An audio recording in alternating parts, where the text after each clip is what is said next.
Have you ever been with someone and all you can notice is their annoying habits? Why don't they ever put their clothes in the hamper? Or is it really too much to ask to get a good morning text every single morning? These are simply a couple of the types of questions and experiences that people talk to me about on a daily basis, which inspired me to talk about the 5 types of thoughts that can make or break relationships. Welcome back to Savvy Psychologist. I'm your host, Dr. Monica Johnson. Every week on this show, I'll help you face life's challenges with evidence-based approaches, a sympathetic ear, and zero judgment. Today, we're discussing the 5 relationship cognitions identified by Epstein and Bochum that influence how you experience your relationship. The first thing I'm going to mention is selective attention. So selective attention refers to the tendency to focus on specific aspects of a partner or relationship while ignoring other ones. For example, let's talk about Jane. Jane notices every time her partner Tom leaves dirty dishes in the sink, but overlooks all the times he cleans the house and cooks dinner. As a result, Jane feels frustrated and believes that Tom is generally untidy, even though he contributes significantly to household chores in other ways. The second is attributions. Attributions are the explanations that individuals create for their partner's behavior, which can be internal, so this is blaming the partner's personality, or external, blaming external circumstances. So here's an example of that using Mark and Greg. When Mark forgets their anniversary, Greg assumes that it's because he doesn't care about their relationship, which is an internal attribution. However, the reality is that Mark was overwhelmed with work, which is an external attribution. Greg's internal attribution leads Mark to feel hurt and undervalued. Number 3 is expectancies. Expectancies involve the beliefs or assumptions about how a partner will behave in the future. So we'll use an example of that using Emma and Alex. Emma expects her boyfriend, Alex, to always remember to call her before he goes to bed, because that's something he did early in their relationship. When Alex occasionally forgets due to his busy schedule, Emma becomes upset, believing that Alex's feelings for her might be changing. Number 4 is assumptions. Assumptions are underlying beliefs about the nature of relationships and how they should function. So here is an example using John and Lisa. John assumes that in a healthy relationship, partners should always agree on major decisions. So when he and his wife Lisa have differing opinions about where to go on vacation, John worries that their relationship might be in trouble despite their ability to resolve the disagreement amicably. And number 5 is standards. Standards are the personal rules or guidelines that people have for their relationships, defining what they consider acceptable behavior or what they expect from their partner. So here's an example using Maria and Robert.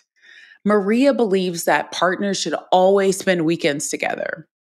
When her husband, Robert, decides to go on a weekend trip with his friends, Maria feels disappointed and questions whether Robert values their relationship as much as she does.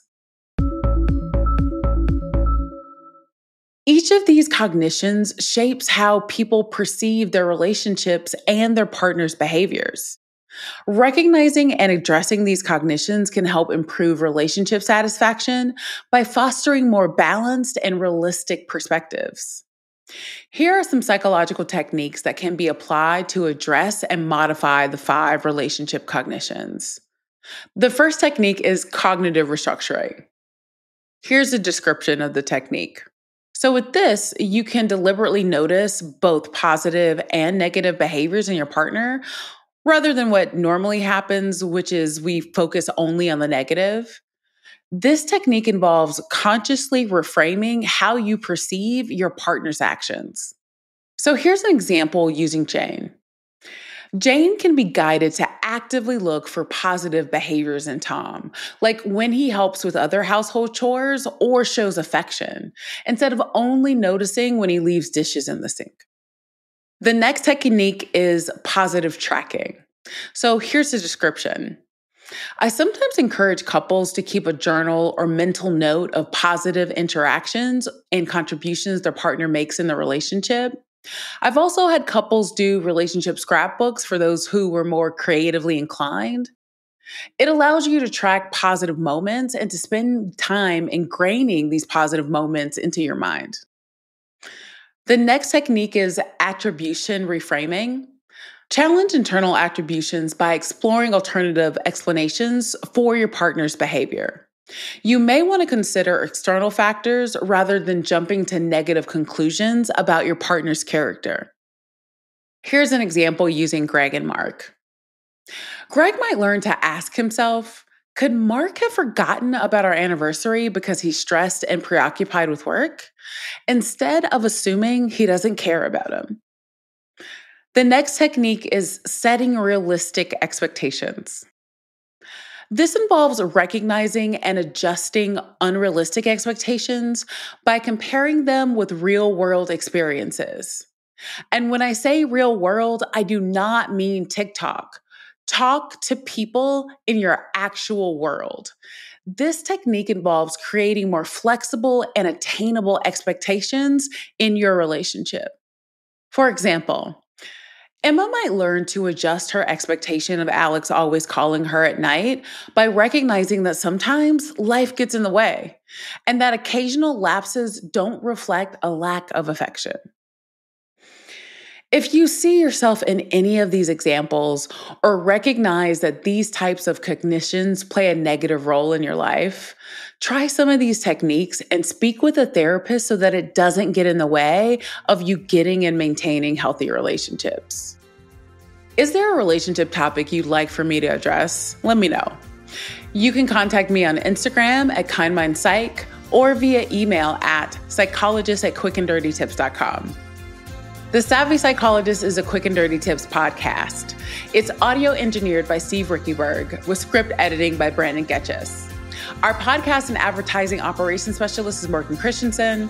Our digital operations specialist is Holly Hutchings. And our marketing and publicity associate is Davina Tomlin. Follow Savvy Psychologist on Spotify, Apple Podcasts, or wherever you listen to podcasts. That's all for this episode of Savvy Psychologist. Thanks for listening, and I'll see you next week.